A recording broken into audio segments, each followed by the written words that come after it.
নমস্কাৰ। এই মুহূৰ্তত আহি পৰিছে অসমবাসী ৰাজ্যখনে কেইবাটাও গুৰুত্বপূৰ্ণ খবৰ।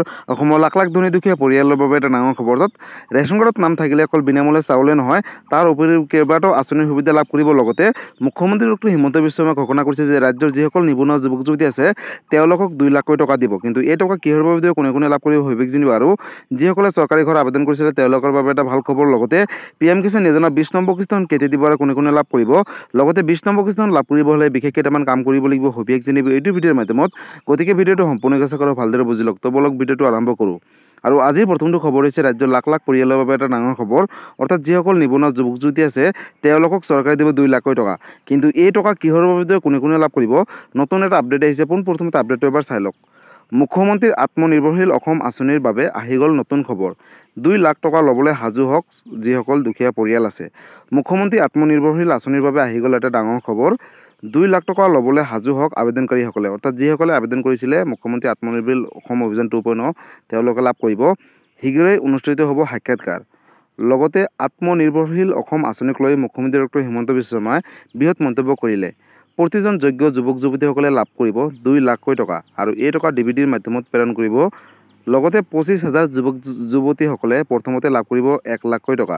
1 লাখ টকা লাভ কৰাসকলৰ কাম পৰিদৰ্শন কৰা হ'ব আগষ্ট মাহত বুলি ঘোষণা কৰিছে। লগতে উদ্যোগী কামত বিনিয়োগ কৰাসকল পুনৰ দিয়া হ'ব 1 লাখকৈ টকা। অৰ্থাৎ এই 1 লাখ টকা ভালকৈ ব্যৱহাৰ কৰিলে পৰৱৰ্তীত আৰু 1 লাখকৈ টকা লাভ কৰিব। সাক্ষাৎকাৰৰ বাবে সাজু হওক CM ত্ৰিপুলৰ যিসকল আবেদনকাৰী আছে। 30 মে'ৰ ভিতৰত সম্পূৰ্ণ হ'ব সাক্ষাৎকাৰৰ কাম। লগতে সাক্ষাৎকাৰত বাছনি হ'লে পাব CM ত্ৰিপুলৰ ধন। অৰ্থাৎ 2 লাখকৈ টকা লাভ কৰিব।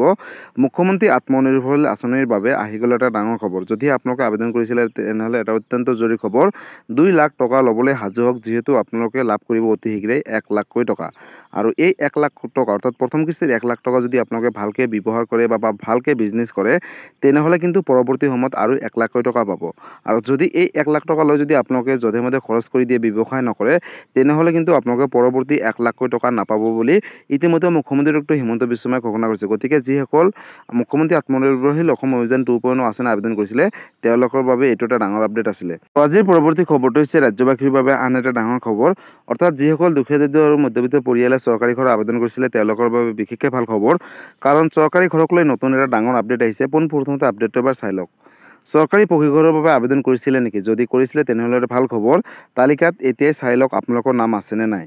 চৰকাৰী ঘৰৰ বাবে তালিকাত নাম আহিছে নেকি আপোনাৰ? কেনেকৈ চেক কৰিব, আগলৈ চাওক। ঘৰৰ নিৰ্মাণৰ বাবে কোনে কোনে পাব ধন, অৰ্থাৎ কোনে কোনে এই টকা পাব, কোনে কোনে যোগ্য হ'ব।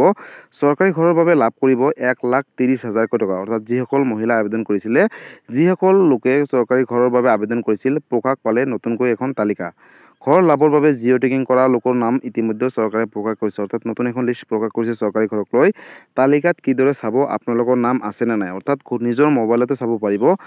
প্ৰথমতে আপোনালোকে PMAYG ৱেবছাইটত যাব। জিলা সমষ্টি আপোনালোকে প্ৰথমে ছিলেক্ট কৰিব। তাৰপিছত আপোনালোকে চাব পাৰিব নিজৰ ষ্টেটাছ। আৰু যাৰ এতিয়াও কেঁচা ঘৰ আছে তেওঁলোকে শীঘ্ৰেই পাব চৰকাৰী পকীঘৰ বুলি ঘোষণা কৰিছে। লগতে কোনো দৰিদ্ৰ পৰিয়াল যাতে কেঁচা ঘৰ থাকিব নালাগে তাৰ বাবে চৰকাৰে কেইবাটাও বৃহৎ মন্তব্য আগবঢ়াইছে। চৰকাৰী ঘৰৰ বাবে তালিকাত নাম আছে নেকি? যদি আছে তেনেহ'লে লাভ কৰিব 1,30,000কৈ টকা। ঘৰ নিৰ্মাণৰ বাবে কোনে কোনে এই টকাসমূহ পাব, অৰ্থাৎ যিসকল যোগ্য হ'ব, যিসকলে ভালকৈ ফৰ্মখন ফিল আপ কৰিছিলে তেওঁলোকে লাভ কৰিব 1,30,000কৈ টকা চৰকাৰী ঘৰৰ বাবদ। গতিকে বন্ধুসকল, যদি আপোনালোকে নিজৰ মোবাইলত তালিকাখন চাবলৈ অসুবিধা হয় বা নতুন লিষ্টখন নিজৰ মোবাইলত চাবলৈ অসুবিধা হয় তেনেহ'লে ওচৰ চুবুৰীয়া CSC চেণ্টাৰত গৈ কিন্তু আপোনালোকে নিজৰ বেনিফিচিয়াৰী লিষ্টখন চাব পাৰে যে আপোনালোকৰ নামসমূহ আহিছেনে নাই। যদি আহিছে তেনেহ'লে কোনো ধৰণৰ চিন্তা কৰিব নালাগে। DBTৰ মাধ্যমত 1,30,000কৈ টকা পাব। তাৰে প্ৰথম কিস্তিৰ বাবে 32,500কৈ টকা দিব বুলি ইতিমধ্যে ঘোষণা কৰিছে। গতিকে লাখ লাখ দুখীয়া দৰিদ্ৰ পৰিয়ালৰ বাবে এটা ভাল খবৰ। আৰু যিসকলে এতিয়ালৈকে চৰকাৰী ঘৰ আবেদন কৰা নাই তেওঁলোকে অতি শীঘ্ৰেই চৰকাৰী ঘৰ আবেদন কৰক আৰু চৰকাৰী ঘৰ ৰূপে পইচাসমূহ লাভ কৰক। আৰু আজিৰ পৰৱৰ্তী খবৰটো হৈছে ৰেচন কাৰ্ডক লৈ। বন্ধুসকল, ৰেচন কাৰ্ড থাকিলে অকল বিনামূলীয়া চাউলে নহয়, তাৰ উপৰিও কেইবাটাও চৰকাৰী সা সুবিধা লাভ কৰিব। তাৰ ভিতৰতে মুখ্যমন্ত্ৰী ডক্টৰ হিমন্ত বিশ্বৰ বৃহৎ মন্তব্য আগবঢ়াইছে। আপডেটটো এবাৰ চাই লওক। ৰাজ্যৰ লাখ লাখ ৰেচন কাৰ্ডৰ গৰাকীৰ বাবে ডাঙৰ খবৰ। প্ৰতি কেজি চেনি লাভ কৰিব 38 টকা, প্ৰতি কেজি মচুৰ দাইল লাভ কৰিব 69 টকাত আৰু প্ৰতি কেজি নিমখ লাভ কৰিব 10 টকাত আৰু 700 টকাত লাভ কৰিব ৰন্ধন গেছৰ চিলিণ্ডাৰ। গতিকে যাৰ যাৰ ঘৰত ৰেচন কাৰ্ড আছে তেওঁলোকে এই সুবিধাখিনি লাভ কৰিব। ৰাজ্যৰ লাখ লাখ ৰেচন কাৰ্ডৰ গৰাকীৰ বাবে এটা ডাঙৰ খবৰ। যদিহে আপোনাৰ ঘৰত ৰেচন কাৰ্ড আছে তেনেহ'লে চিন্তা কৰিব নালাগে। 1 অক্টোবৰ তাৰিখৰ পৰাই অতি কম দামতে লাভ কৰিব চেনি, দাইল আৰু নিমখ। প্ৰতি কেজি চেনি লাভ কৰিব আপোনালোকে মাত্ৰ 38 টকাত আৰু এই কথা ঘোষণা কৰিছে চৰকাৰে। লগতে প্ৰতি কেজি মচুৰ দাইল লাভ কৰিব মাত্ৰ 69 টকাত। গতিকে লাখ লাখ পৰিয়ালৰ বাবে এটা ডাঙৰ খবৰ। লগতে প্ৰতি কেজি নিমখ লাভ কৰিব বজাৰতকৈ কম অৰ্থাৎ 10 টকাত লাভ কৰিব। কেৱল ইমানে নহয় 700 টকাত লাভ কৰিব ৰন্ধন গেছৰ চিলিণ্ডাৰ। গতিকে লাখ লাখ পৰিয়ালৰ বাবে সুখবৰ।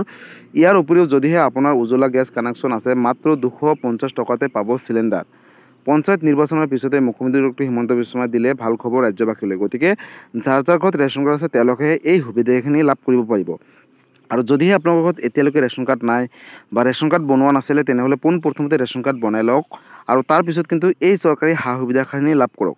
আৰু ৰেচন কাৰ্ড থাকিলে অকল বিনামূলীয়া চাউলে নহয়, তাৰ উপৰিও কিন্তু কেইবাটাও সা সুবিধা লাভ কৰিলে তাৰ উপৰিও কিন্তু আপোনালোকে 5 লাখ টকাৰ বিনামূলীয়া চিকিৎসা পাব। অৰুণোদয় আঁচনি প্ৰতি মাহৰ 10 তাৰিখে 1250 টকাকৈ ডিবিটিৰ মাধ্যমত লাভ কৰিব। লগতে আপোনালোকে চৰকাৰী ঘৰ আবেদন কৰিব পাৰিব বা প্ৰধানমন্ত্ৰী উজ্জ্বলা যোজনাৰ অধীনত চৰকাৰী গেছ চিলিণ্ডাৰ লাভ কৰিব বা চৰকাৰী টয়লেট আবেদন কৰিব পাৰিব। গতিকে যাৰ যাৰ ঘৰত ৰেচন কাৰ্ড আছে তেওঁলোকে কিন্তু এই সা সুবিধাখিনি লাভ কৰিব। আৰু যদি বন্ধুসকল আপোনালোকে এই সা সুবিধাখিনিৰ পৰা বঞ্চিত হৈছে তেনেহ'লে ওচৰ চুবুৰীয়া চিচি চেণ্টাৰত গৈ অতি শীঘ্ৰেই আপোনালোকে নতুন আঁচনিখিনি আবেদন কৰক, যিখিনি ৰেচন কাৰ্ডৰ জৰিয়তে আবেদন কৰিব পাৰে। গতিকে ৰেচন কাৰ্ডক লৈ এইটো এটা ডাঙৰ আপডেট আছিলে।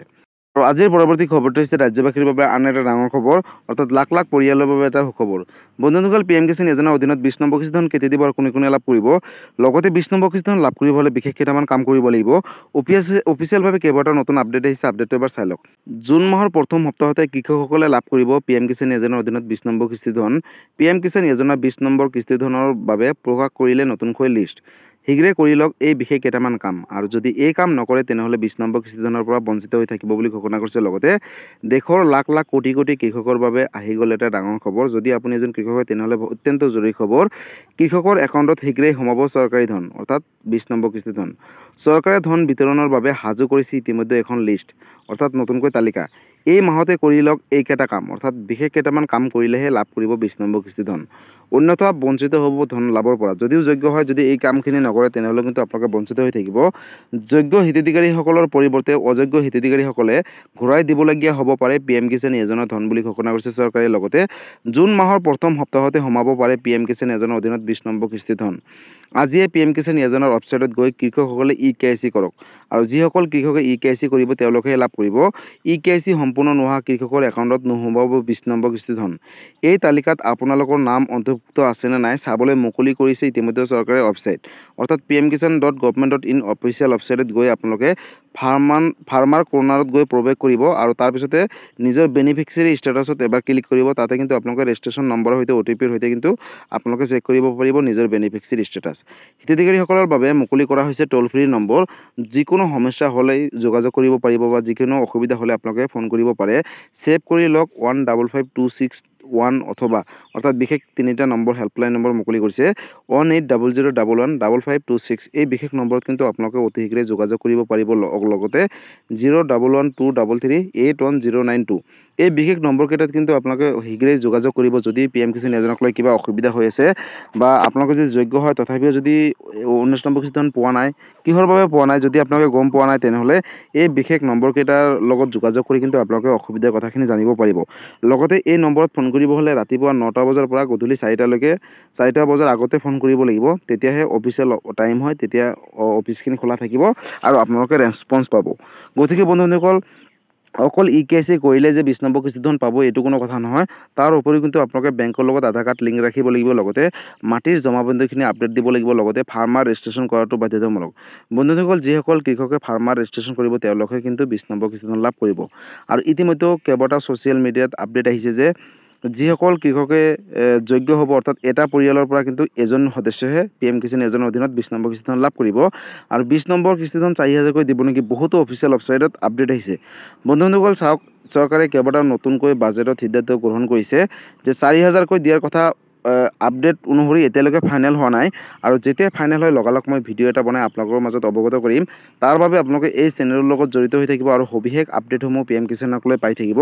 যদি PM কিষাণ যোজনাক লৈ কিবা সুধিবলগীয়া বা বিশেষ জানিবলৈ ইচ্ছা আপোনালোকে মোক কমেণ্ট কৰি জনাব, মই নিশ্চয় ৰিপ্লাই দিবলৈ চেষ্টা কৰিম।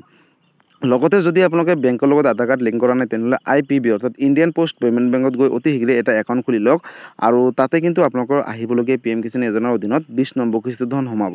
আৰু যিসকল কৃষকৰ গোটেইখিনি তথ্যসমূহ ঠিকে আছে, যদি ই KYC সমূহ কৰিছে পূৰ্বৰ পৰাই A to Z ধনসমূহ অৰ্থাৎ 1 নম্বৰ কিস্তিৰ পৰা 19 নম্বৰ কিস্তি ধনলৈকে পাইছে, তেওঁলোকে কিন্তু একো কৰিব নালাগে। তেওঁলোকে যেতিয়া PM কিষাণ যোজনা ধনসমূহ ৰিলিজ কৰিব, তেতিয়া তেওঁলোকৰ বেংকত চেক কৰিলে হ'ল যে তেওঁলোকৰ পইচাটো সোমাইছে নে নাই। আৰু সোমাব নিশ্চয়, যিসকল যোগ্য কৃষক হ'ব তেওঁলোকে কিন্তু পূৰ্বৰ পৰা পাই আহিছে আৰু তেওঁলোকে পাই থাকিব। আৰু এটা পৰিয়ালৰ পৰা কিন্তু এজন সদস্যহে পাব, পূৰ্বৰ দৰে নহয়। আৰু যাৰ যাৰ ঘৰত 4 চকীয়া বাহন আছে তেওঁলোকে কিন্তু PM কিষাণ যোজনা ধনৰ পৰা বঞ্চিত হৈ থাকিব।